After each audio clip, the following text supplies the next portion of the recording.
tree, bending beneath the weight of his wind and mercy. All of a sudden, I am unaware of these afflictions, eclipsed by glory, and I realize just how beautiful you are and how great your affections are for me. And oh, how he loves us so. Oh, how he loves us. How he loves us all. He is jealous for me. He loves like a hurricane. I am a tree, bending beneath the weight of his wind and mercy. When all of a sudden I am unaware of these afflictions, eclipsed by glory, and I realize just how beautiful you are and how great your affections are for me.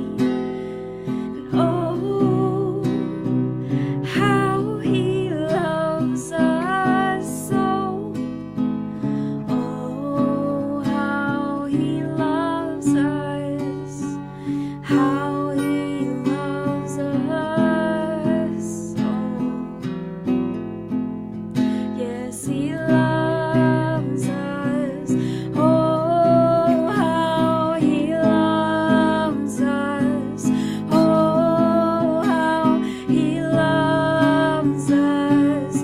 Oh, how he loves.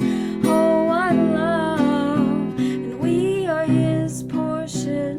He is our prize, drawn to redemption by the grace in his eyes. If his grace is an ocean, we're all sinking.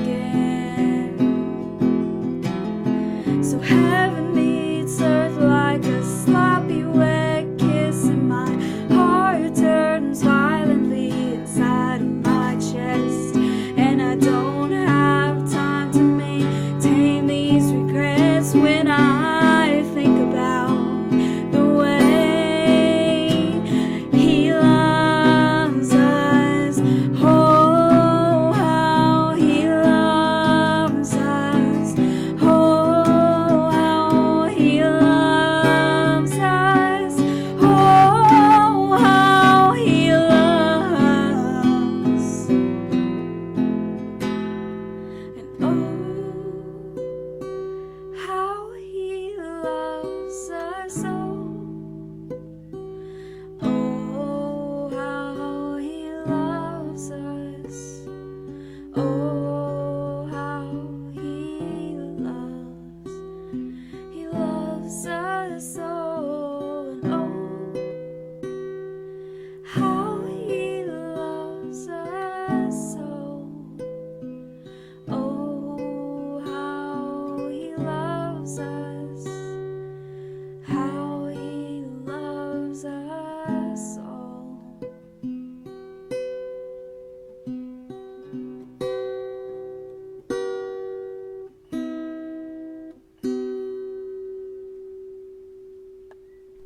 This first song that I'm actually going to share with you guys is How He Loves. And this was the moment that I met God. And I knew God, about God from a very early age, but this was the moment that I fell in love with him. And it was at a retreat, and that song was played by a small band, and I just fell in love with him, and I realized how much he loved me, which I hadn't really realized before. It's just it's a special song in my heart. I think it does well, as limited as we are, to explain the love of God. as well as you can in words. And, you know, we can never fully understand the mysteries of God, but His love, if you know Him as a Christian, you know what I'm talking about. You just can't explain it, but it is so amazing. And it's such a great song to just sit in that moment, that space, just realizing how much He loves us. So I hope you guys enjoy this tutorial. And like I said, if you want more, let me know in the comments. Let me know what kind of songs you guys would want to learn to play for your church, or just with a small group, or just for yourself. So yeah, here it is. Enjoy. So the first thing that you guys need to know, for this song, I do use a capo to change the key. I place this capo on the 4th fret, so that it changes it to the key that I sing it to. And the way I teach is that I go from the most basic thing that I teach that you need to know for this song to the more complex things. So if you already know this, you can move on to the next section, and if you know that, on and so forth. The very first thing that you do need to know is your chord shapes. And what I'm going to do is I'm going to teach you those 4 chord shapes in the order that we play them throughout the song. And the good thing about this song is that it stays with this same rotation of how you use the chord shapes throughout the whole song. So you'll play the 4 chords in the order that I'm going to show you over and over again throughout the whole song, from the verses to the chorus to the bridge. All of it, it's in the same order. So that makes it a little bit easier for you. So the very first chord shape that you need to know is the G shape. And this is a variation of the standard G shape that's used. Sometimes people play it like this, with just 1 finger down here.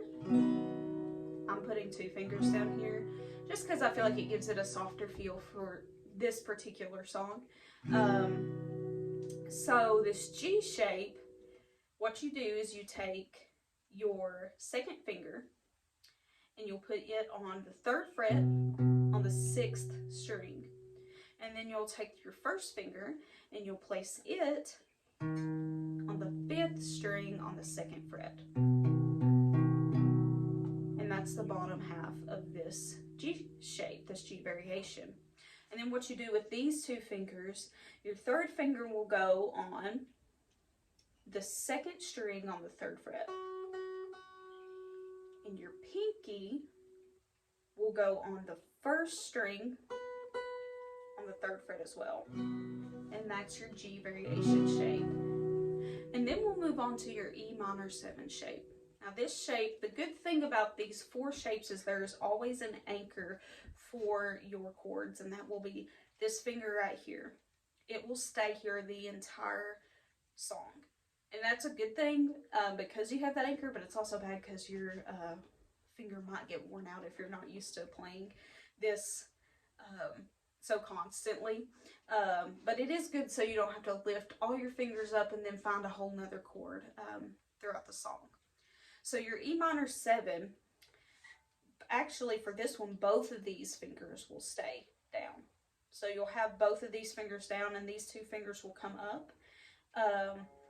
And what you'll do is that you'll place your 1st finger on the 5th string on the 2nd fret.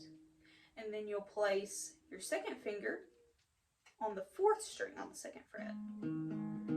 So now you have top 2 fingers on the 2nd fret and the bottom 2 fingers on the 3rd fret. Next we'll go to your D chord. And for this chord, this is where you'll lift the pinky off. So you don't need the pinky anymore. You'll lift these 2 fingers off, and this finger is the only one that's down, that's in the same spot that it was before. You actually won't use your pinky at all for this, for now at least. And we'll take your 2nd finger and put it on the 1st string, and it will be on the 2nd fret. And then we'll take your 1st finger and we'll put it on the 3rd string on the 2nd fret. And to me, I don't know, it's just kind of how I think of it, how I memorized it whenever I was learning it. It's kind of like an arrow. That's kind of how your fingers go, like this, because it goes second, third, second fret. And now we go to your C add 9 shape. And what this is it will be, you lift all these fingers off here. So you still have this anchor, right? You'll place this pinky back on. D is the only one that you will take the pinky off for. So you have this standard shape at the bottom with your pinky and your third finger on the 3rd fret on. And you'll put these 2 fingers, actually the best way to think of this one is you go back to your G shape, right? And you move this shape down to the 5th and 4th string. Instead of 5th and 6th, or 6th and 5th, it will be 5th and 4th. But it's actually the same shape because it's the 5th string 3rd fret and then 4th string 2nd fret. So same shape except for the 6th string is open at the top. So now you have all 4 chords that you need to be able to play the song. Like I said, and that is in the order that it's played throughout the entire song. So you don't have to worry about going in any different order, you know. For the rest of the song, it is G, E minor 7, D, and then C add 9. The whole song. Chorus. Oh, how he loves us so. Oh, how he loves us, how he loves us, oh. From this point, we'll move on to the strumming pattern. So the strumming pattern is kind of the next step that you need to take for this song. So whenever we're playing our strumming pattern, I'm going to show you a rotation of this pattern. And it will be used, this is what I use in the 2nd verse and the chorus. But if you stopped here with learning the strumming pattern, you could play the song with just the strumming pattern the whole time. It would sound good. You could play it at the beginning, the intro. For the intro, you could play it for the 1st verse, the 1st chorus. And it would sound good. That's actually how I played it before I learned everything else. It does take a little bit of speed to get used to. And what it is down, up, down, up, down, up, down, up. Down, up, down, up, down, up, down, up. And that's what it is. And how I suggest practicing this is take it at a slow pace. And then speed it up to where you're kind of uncomfortable, but it's not a train wreck yet. And kind of just slowly do that to build your speed so that you can eventually get to down, down, up, down, up, down, up, down, up, down, up, down, up, down, up, down, up, down, up, down, up, down, up, at the speed that you need to go.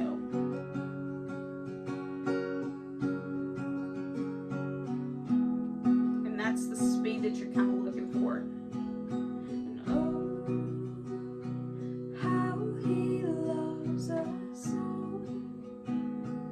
Oh, how he loves us. So that's where you want to be at. And there are even times when I'm doing this strumming pattern that I don't add the 1st up. So it'd be down, down, up, down, up, down, up.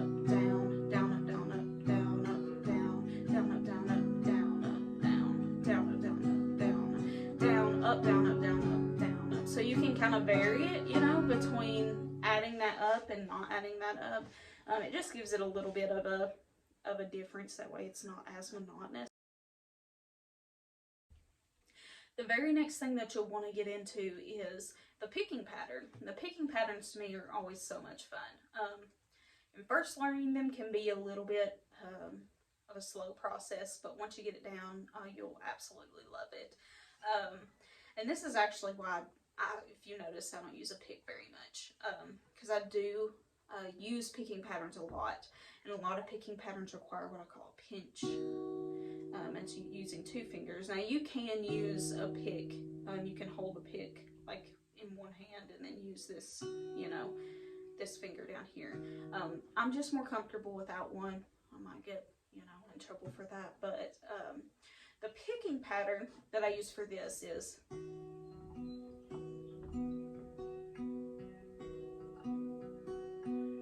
now that's really basic for what I did in the song. You'll notice at certain points I'll just use, yeah. I won't pinch. I'll vary it. I'll do it slower. But I guess improv kind of comes with getting more used to the bass pattern that I use. And the bass pattern that I use is this. That's what I use for this song. And how you perform that pattern, you start with a pinch and you take your thumb, place it. You can practice this with any shape, by the way. I'm using G. You place it, kind of lay it on the 5th string. And then you take your 3rd finger, your middle finger, and you will place it on the 2nd string. And you'll pinch.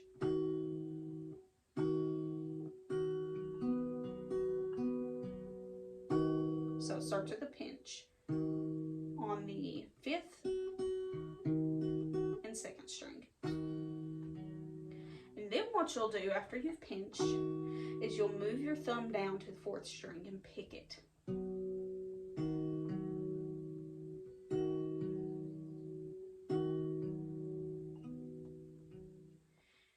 And you'll move, next you'll move you'll use, actually you can move your 3rd finger, your 3rd finger, but I actually use my 2nd finger since it's kind of free, it's just kind of hanging out here. And I'll pick the 3rd string.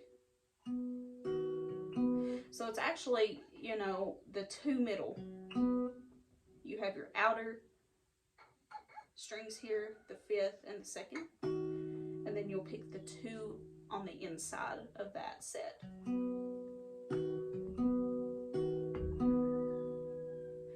And after you've done that, you'll take your thumb and go back to the 4th string.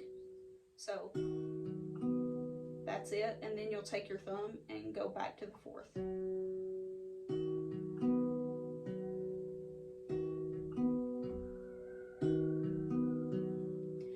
And then the very last thing you'll do is you'll actually kind of roll 3 strings. So you'll pinch the outer 2, you'll go back and forth between the middle 2 upper, and then the very last thing you'll do is, and all that is you're taking the upper 3 of that 4 set that you're using, and you'll go top, middle, bottom. And for that I use these 3 fingers. So I'll go, and then I'll take your middle finger, your 2nd finger, and then your thumb.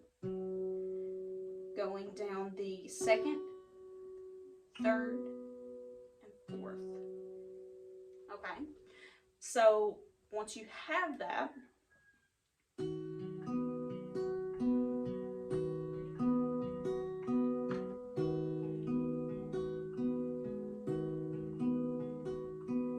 bending beneath the weight of his wind and mercy,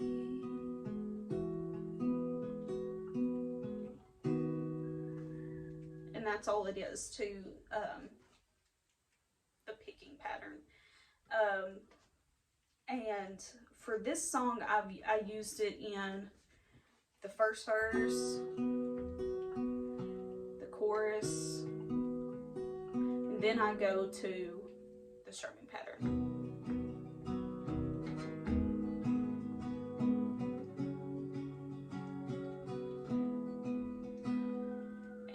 and I believe I go back to the picking at the end. And like I said, you'll notice it's not consistent whenever I play it. There's different variations to that, but that's definitely the base to it.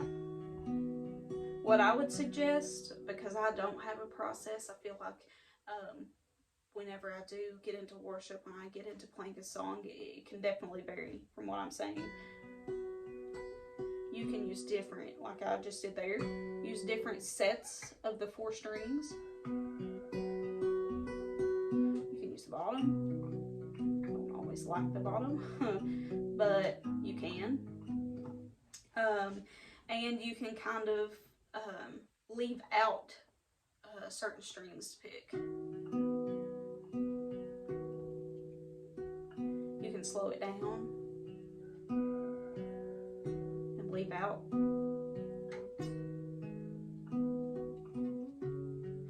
I think the important thing to note whenever you're kind of improvising is that as long as you have this shape correct, really none of these strings are going to sound completely bad, because you have your chord base there, right? So you can,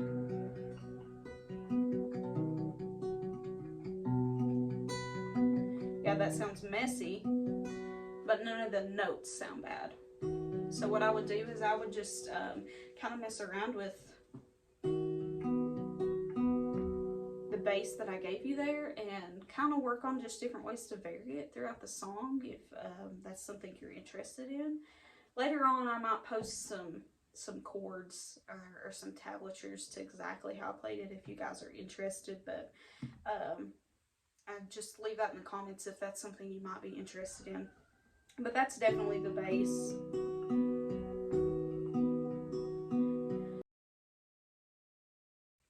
So the next thing I want to go over is adding walk-ups or walk-downs and adding your pinky to some of the chords, or to the D chord. I feel like these are primarily just accents that I add throughout the song. They never stay the same.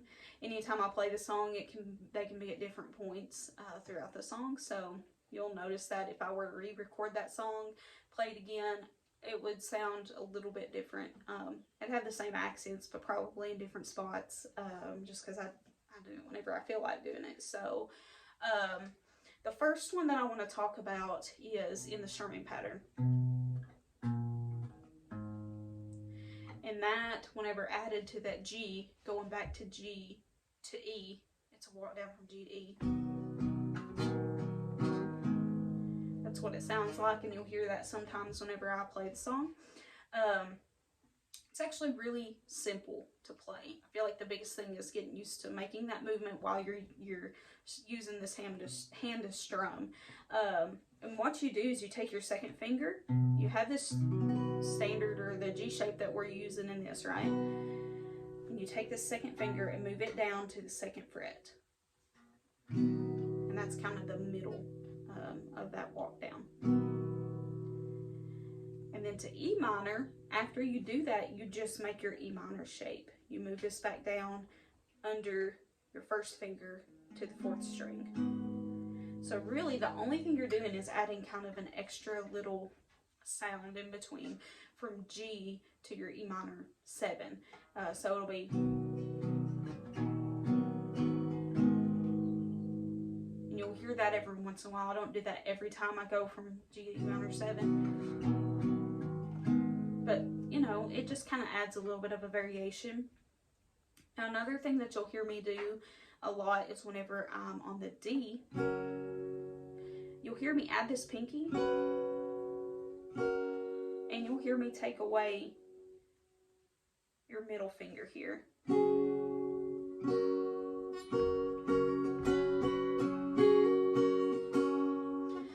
And like I said, once again, that just kind of adds a little bit more character, a little bit more body to the song. And all it is just kind of messing around with this 1st string.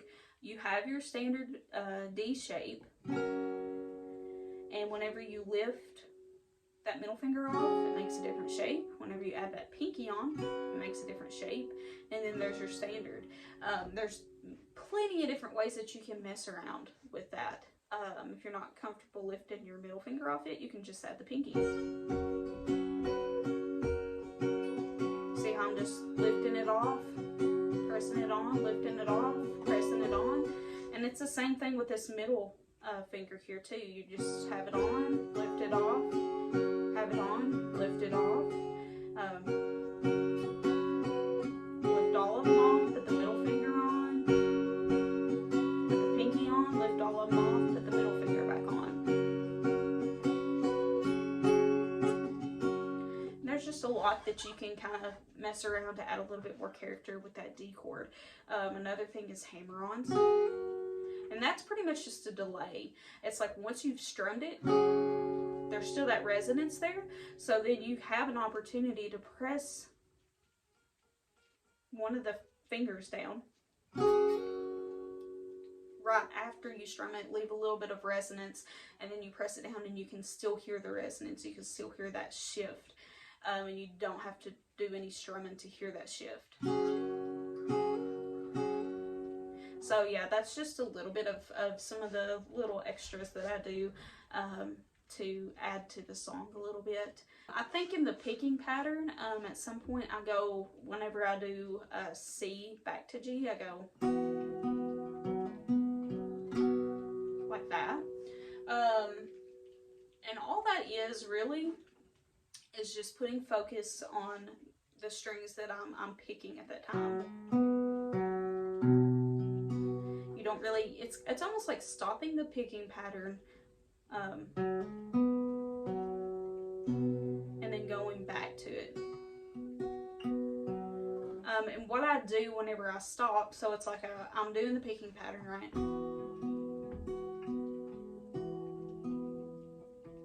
And then I stop and I make this sound. And then I go back to it. So the sound that I'm making whenever I stop is,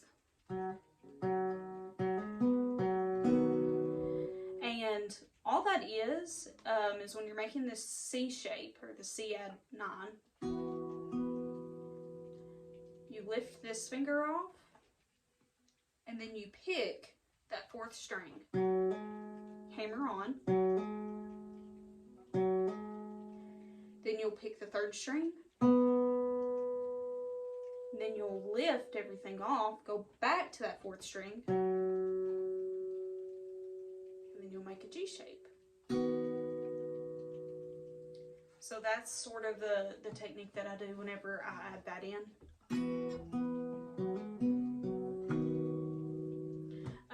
But like I said, a lot of this is kind of me just improvising throughout it all. It's just like whenever I feel like it, and that's why I'm more showing you the techniques than actually step by step how I did that song, because it does vary.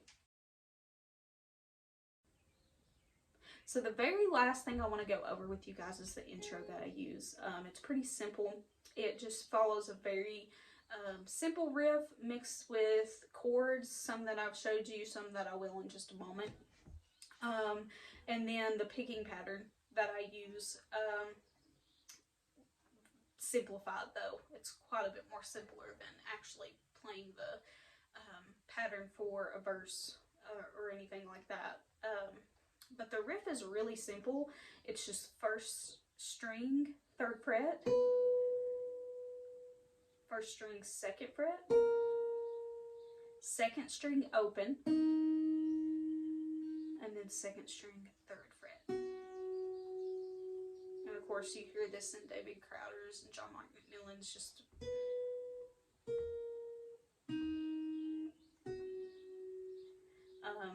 but basically what I do is I incorporate the chords that we use into that as well. And then I focus my picking pattern to pick those whenever needed. So the first chord that I use for this is the G shape that I showed you. And I do use a 4-string set for this, normally the 1st string, 2nd string, and 4th string to pick. So 1st string, 2nd string, 4th string. And then you kind of do the back and forth in the middle.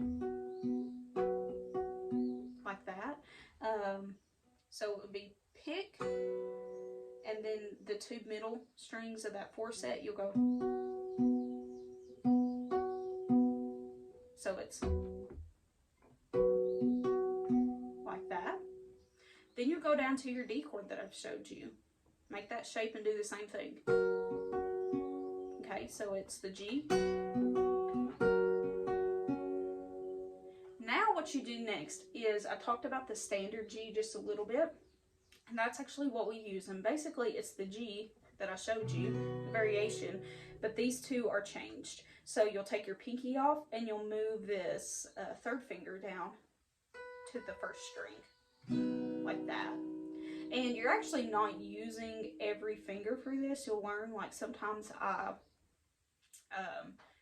don't even make the shape because I know this so well, but you whenever you start, it's actually a good thing to make those shapes, because it's like, it kind of correlates it with something that you're familiar with already. So you have this G shape, and you'll do the same thing, but you'll go down to the middle 4 string set. So it'll be 2nd, 3rd, 4th, and 5th string, and you'll do that picking pattern again, like that. So the first 2, whenever we did that picking pattern, was with the top 4 string set. So it was 1st, 2nd, 3rd, and 4th. And then you'll go down and make this shape, and it will be the 2nd, 3rd, 4th, and 5th string, like that. Now the next shape that we make is back to the G shape. The G shape, the variation that I showed you at the beginning. So you'll go down to this shape, and then you'll go back and make that G shape again, and you'll stay with the middle 4 sets. So 2nd, 3rd, 4th, and 5th, like that. So that's the first part of this, and you'll actually go through that 3 times. So it'll be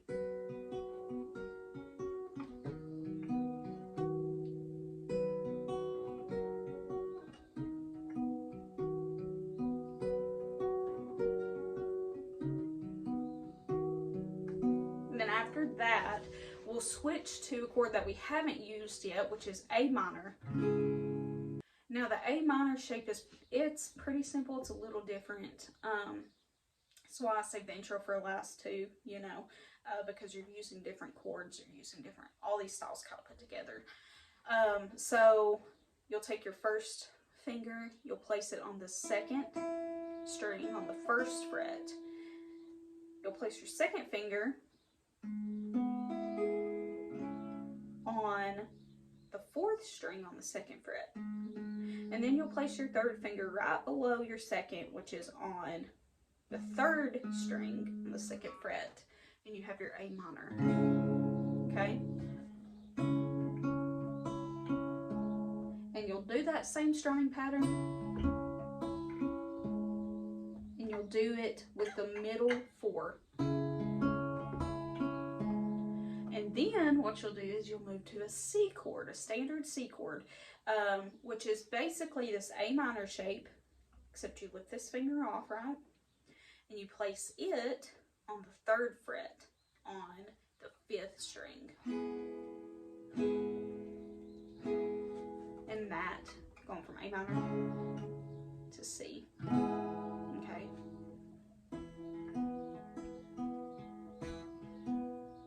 And what I do for this is I kind of stay in that middle 4 for a couple rounds, or actually just 1 round, sorry.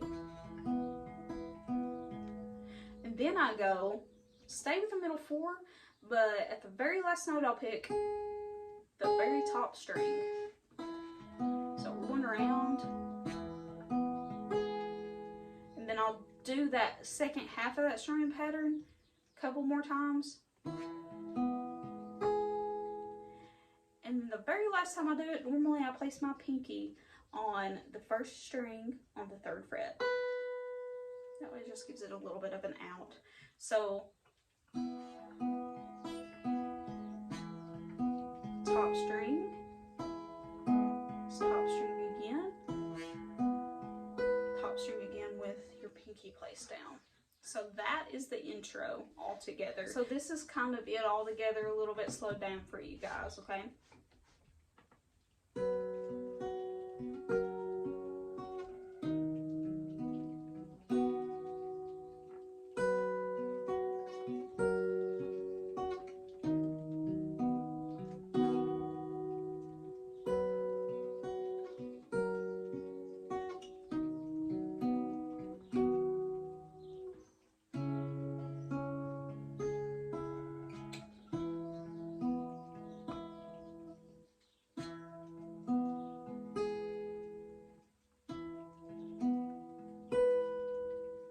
Then you can go into your